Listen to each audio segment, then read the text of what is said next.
अपने दर्शकों को मैं ये बता दूं, आजकल के ज़माने में जबकि सोशल मीडिया का ज़माना है, बच्चे जो कि हैं आप हमेशा ही पाएंगे उनके हाथ में मोबाइल है, इंस्टा पे हैं, रील्स देख रहे हैं, रील्स बना रहे हैं, आगे प्रोड्यूस कर रहे हैं। लेकिन उसको ध्यान में रखते हुए भी हमारे साथ आज ऐसी मेहमान हैं जो एक युवा पीढ़ी को बिलोंग करती है और उनका इंटरेस्ट हिस्ट्री में है, बुक्स में है, राइटिंग में है। जी हाँ, आप देख रहे हैं द राइट न्यूज और मैं हूं भारती कौल और मैं इंट्रोड्यूस करना चाहती हूं खुशबू एब्रॉल को, जो कि एक राइटर हैं और हमारे लिए एक बड़े गर्व की बात है। तो खुशबू जी, आपका स्वागत है द राइट कॉन्वर्सेशन में। नमस्ते। हाँ जी। तो खुशबू जी, मैं आपसे पूछना चाहूंगी आपकी सबसे पहले education. I have done my BA LLB and LLM and I have specialization in criminal law as well as international law. Wow, criminal law and international law दोनों की बड़ी सख्त जरूरत है। हाँ जी। एंड कहाँ से किया आपने ये? मैंने लवली प्रोफेशनल यूनिवर्सिटी जालंधर से। ओके, और आपकी फैमिली के बारे में कुछ बताइए हमें, आपका बैकग्राउंड। हाँ जी, तो मेरी mamma she is a Kashmiri Pandit and my father he is a Dogra. तो I am an amalgamation of both my parents and I carry this heritage along with me. Wow, that is great. और amalgamation आपने बोला। हाँ जी। Amalgamation में हम जो कि है दोनों कल्चर्स को लेके चलते हैं। हाँ जी। आप कश्मीरी कल्चर को भी लेके चलेंगे, आप डोगरा कल्चर को भी लेके चलेंगे। इसमें आपको कहाँ पे क्या कैसा लगता है जब आपके साथ दोनों कल्चर्स होते हैं? तो मुझे बहुत ग्रेटफुल फील होता है क्योंकि ऐसा बहुत कम होता है जहाँ पे आप बोथ कल्चर्स को अंडरस्टैंड कर पाते हैं। तो it's a very rich heritage which I have adopted और I am very grateful for it. Very good. तो now I will come to your book. You have written a book and that too Kashmir a quarantine state. ये title ये आपने कैसे conceive किया, अ quarantine state? हाँ जी, तो हम 2018 पे जाते हैं जब I first came across when I was reading. जब मैं पढ़ रही थी तो मुझे पता चला कि there is a lot of loopholes, मतलब there is a vacuum in our history जिसे फिल किया नहीं जाता है, और जब फिल भी किया जाता है तो it is filled with misinformation deliberately. तो उस मिस इन्फॉर्मेशन को खत्म करने के लिए I came up with this book और the title Kashmir quarantine state I have chosen it because it is mentioned in my book कि क्वारंटीन का मतलब है आइडियोलॉजिकली किसी को हम गेट्स में रखें। तो there is a misinformation जो कि हमें पढ़ाई जाती है, जो कि हमें फीड की जाती है। तो उस मिस इन्फॉर्मेशन को हटाने के लिए मैंने कश्मीर क्वारंटाइन स्टेट टॉपिक लिया क्योंकि I feel like there is an ideological element in people. तो हमें उस चीज को क्वारंटीन करना है, हमें उस चीज को बंद रखना है within the gates so that it doesn't go out of that area. क्योंकि if we see in anti CAA protest, हम शाहीन बाग देखते हैं, हम 2020 दिल्ली राइट्स देखते हैं, तो हम देखते हैं कि सेम ट्रैजेक्टरी वहां पे भी फॉलो होती है। सेम जैसे सिमिलरली जैसे हम कश्मीर में देखते हैं जब राइट्स होते थे, जब प्रोटेस्ट होते थे ऑन द स्ट्रीट्स, तो it is the same thing which is followed in all these rights in farmers protest. Women and children are kept at the forefront. तो this is an ideological element जो कि spread हो रही है which we need to quarantine. So I have written about that. Oh, that's wonderful. But how did you get inspired into writing a book, being at your age when you're so young and you are not indulging in other things that all the youngsters are indulging? How did you get to the writing of a book? So this is a story which I would get back to my नानू जिन्होंने मुझे inspire किया, also my parents जिनकी वजह से I mean my heritage वो भी मुझे inspire करती है। तो I was of a liberal mindset पहले।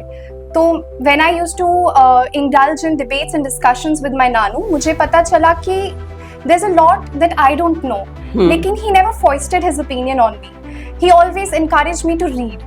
तो जब मैंने खुद पढ़ा, I realized that there's a lot that I don't know, और I have this misinformation, this narrative in my mind जो कि many people would have, जो कि people from my generation specifically. तो when I read, तो मुझे realize हुआ कि I need to know more about it. Therefore, I read, and then I wrote this.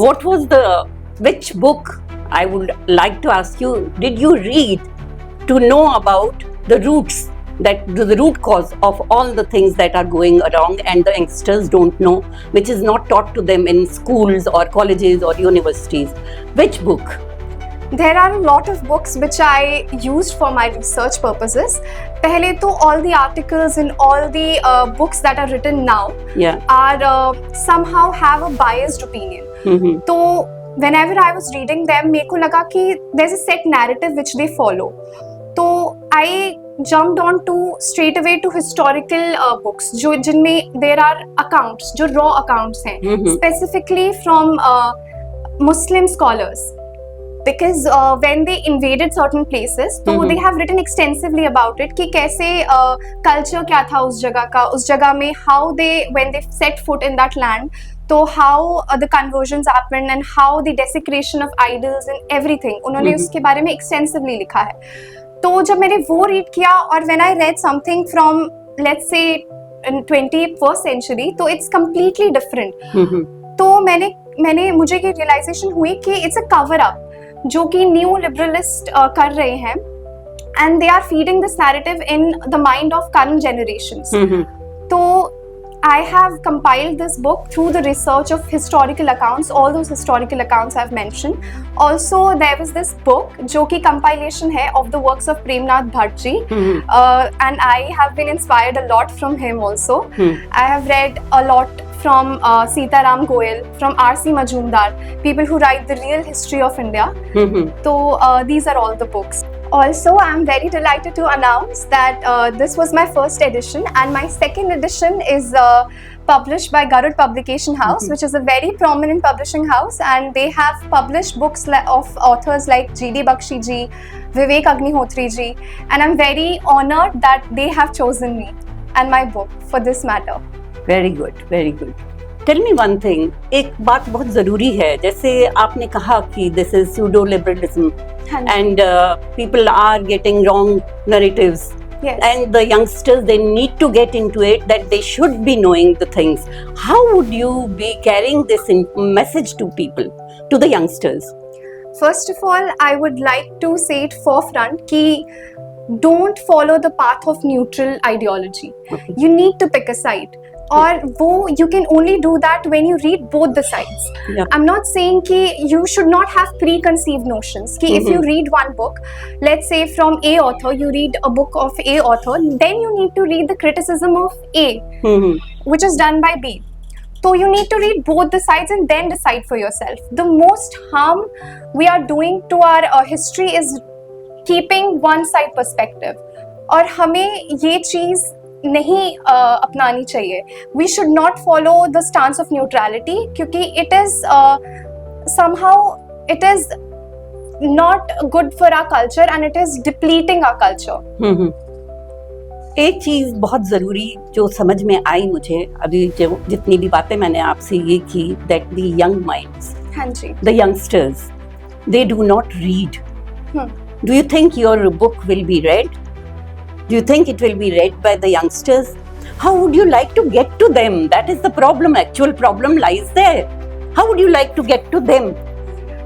We can, मतलब I know आज की generation का people have lower, मतलब they have attention span उनका काफी कम है. बिल्कुल, वही तो नहीं है. Reading में जा ही नहीं रहा है. I mean, I would just suggest you start reading 10 pages a day and then you'll get in the hang of it. Yeah. तो मतलब once you start with it, it's very interesting. I know it is interesting, but you have to get into the habit of reading. हाँ जी. Unless and until you do not read, you will not know the actual things. Because those whosoever is writing, they are researching. Research करके लिखा जाता है, बहुत सारा research किया जाता है, बुक्स पढ़ी जाती है, लोगों से बातचीत होती है, और उसके बाद आप एक कंक्लूजन निकालते हैं और आप अपनी एक बुक को प्रोड्यूस करते हैं. और मैं चाहूंगी कि अपने दर्शकों को ये कहना कि बुक रिलीज हो रही है हमारी खुशबू की. We should be proud of her कि being a youngster and of this generation who is reading history and writing and conveying it to others also. तो आप 24th को जरूर आइएगा राइटर्स क्लब 4 बजे अभिनव थिएटर. वहाँ पे खुशबू की बुक रिलीज होने जा रही है और आप लोग इन्हें बहुत सारा प्यार दीजिएगा, क्योंकि हमें बहुत खुशी हुई है खुशबू आपसे बातचीत करके आपकी बुक के बारे में, और आपके बारे में भी हमने काफ़ी सारी नॉलेज गेन की है, और यंगस्टर्स के लिए आप एक इंस्पिरेशन होनी चाहिए, होंगे भी ज़रूर। और हम चाहेंगे, we wish you all the best for your book, new book, and thank you very much for giving your time. Thank you.